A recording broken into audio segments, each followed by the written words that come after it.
I'm Chris Bishop and welcome to the Small Business Show. This week we're at Lamula Jubilee Secondary School in Meadowlands in Soweto. We're here for the story of a young entrepreneur who started out at the age of 12. Now at the age of just 23, he's got his own established company that makes money in thousands of schools like this one across South Africa. How does he do it? Well, follow me and find out. Hi, my name is Khethi Ngwenya, the Managing Director of School Media. We place adverts in schools and also run activations. Through our partnership with the National Association of School Governing Bodies, we have access to 9,000 schools. This includes 6 million learners, 190,000 educators. Part of our revenue then goes back into the school in the form of development.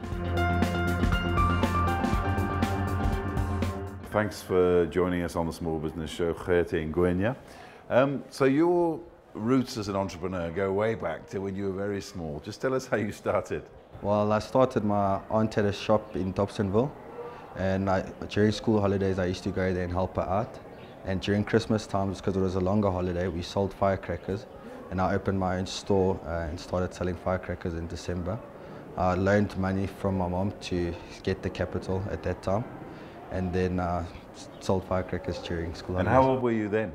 Then I was about 12 years old, around 12, yeah. And you decided then, this is it, this is my life? Yeah, no, after that December, I just wanted to work at this. I actually didn't want to go back to school because I knew I could make an income for myself. But you stayed on until you were about 17? Yeah, I stayed and finished my trick, yeah. Just one question, I mean, what do you think about all these people who get MBAs and these fancy degrees who want to become entrepreneurs? Do you think it's worth it? Well, I think if you want to study, you can go study, but if you want to do business, you need to do it, and you need to get past all of thinking that I have to study, I have to read this, I have to get that. You need to practically get out and do it, and then start researching on the things where you have faults and what you don't understand, and also speak to people that are in the industry that you want to be in. If you want to be the owner of Pick n Pay, you don't necessarily have to study and go be a manager. You can start cleaning and building your way up and starting to know how the business works. You can learn a lot from just an ordinary position, and never be scared to start from scratch. Now this venture here, which is your present bread and butter, what gave you the idea? Well, I was part of an organization, Young Entrepreneurs of Soweto, and that's when we informed young people about how to start a business.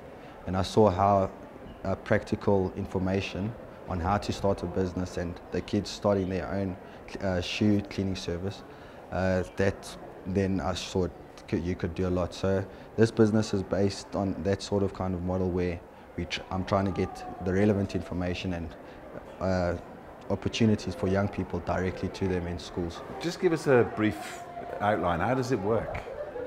Well, we work in partnership with the National Association of School Governing Bodies, and through them we have access to 9,000 schools across the country. So when we work with schools, if we place an advert in, the school doesn't directly get cash, but they get benefits like wall clocks and signages for the schools that they don't have, because most of the schools that we work with are previously disadvantaged schools. And it works. Basically what you're doing, you're bringing advertisements into schools. That's the way it works. What is the value in that? I mean, a lot of people might say, well, children, they're not quite consumers yet, they don't have money. I mean, what's the point? Yeah, well, I think we're in a developing country. Well, I believe we're in a developing country, and today's youth are going to be tomorrow's leaders, and they're going to be tomorrow's consumers. So this is a great opportunity for any brands or corporates to get involved in, to start communicating to those people, and then at a later, obviously in 10 years, they would be tomorrow's consumers. And I mean, how does it work? Essentially, you get money from companies to bring their branding and put it on the walls all around schools. And it's a lot of schools, isn't it? How many have you got?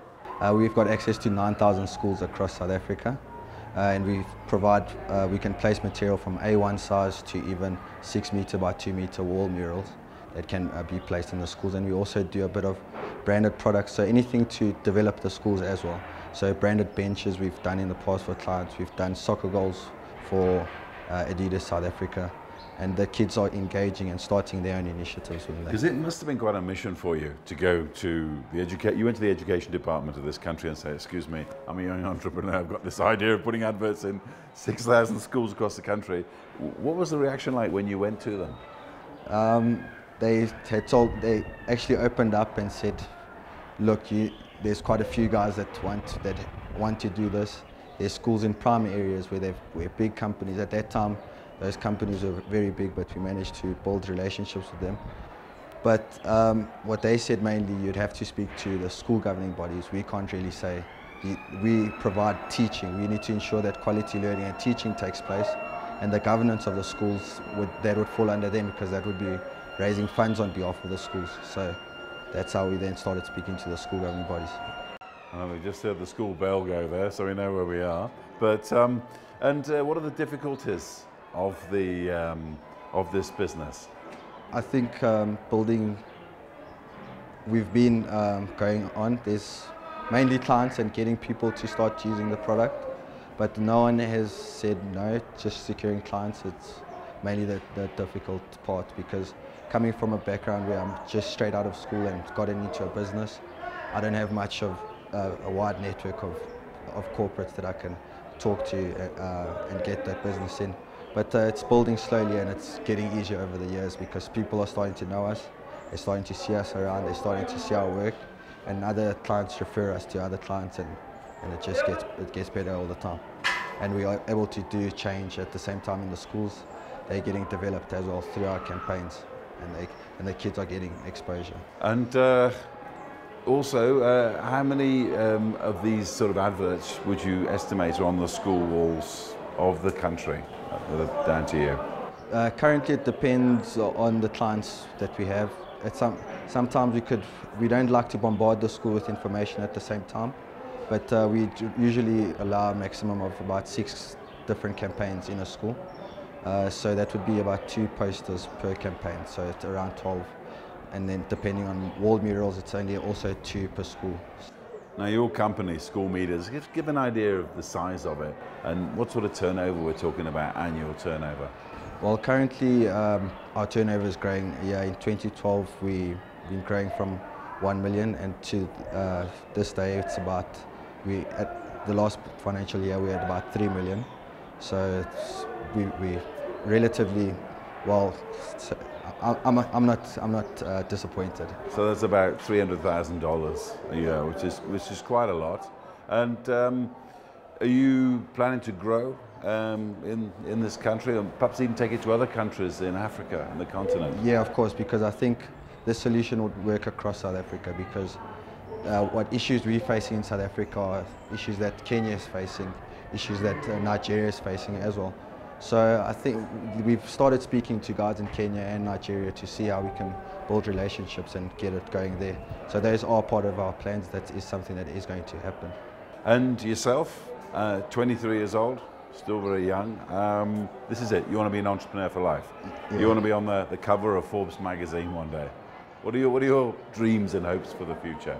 My dreams and hopes for the future is to see schools developed and create a conducive learning environment, and to have young people informed, so that we can have a good economy, a strong economy, and a low unemployment rate in Africa. That's what I want to strive for. And yourself? I mean, do you want to be known as one of the great entrepreneurs of Africa? It'll all come with time. I think at the moment I want to be able to establish myself, be a big company, and be able to grow my business, and then I'll see how everything goes in the future. Well, what would you say? A lot of people out there watching this program are young people who want to become entrepreneurs, perhaps want to quit their jobs and start afresh and do what you're doing. What would you say to young people? I mean, particularly with people taking you seriously at your age, what would you say? I'd say dream it, believe it, and it'll become a reality. And the future of the business, where do you think it'll be in the next 5 to 10 years? Well, 5 to 10 years, you wouldn't notice the business from what we are now. 7 full-time employees and 14 part-time employees. So I think we would have grown, and would be much of a different media company rather than just based in schools, but would obviously have the reach to the entire youth market from the ages of 7 to 35. And lastly, the children themselves, what sort of reaction are you getting from them? You know, I mean, do you think it's sinking in, some of the advertising that you put up here? Yeah, to be honest, yeah, it is sinking in. The initiative that we've got going on with Adidas, their soccer goals, they branded. So the learners have started, they engage with that every day at break. They're happy, they notice the brand. They've started leagues through those soccer goals. So they really appreciate the brand, because out of nowhere, where there's no facilities every day for the past 3 years, 4 years, now they do have facilities provided by corporate. So this is a great way that businesses can get involved in helping, at the same time gaining a benefit of brand awareness at an early age, and also increasing their sales at the same time. Okay, thank you very much for your insights and best of luck with your project. I'm afraid that's all we've got time for this edition of the Small Business Show. For me, Chris Bishop, in Meadowlands in Soweto, it's goodbye.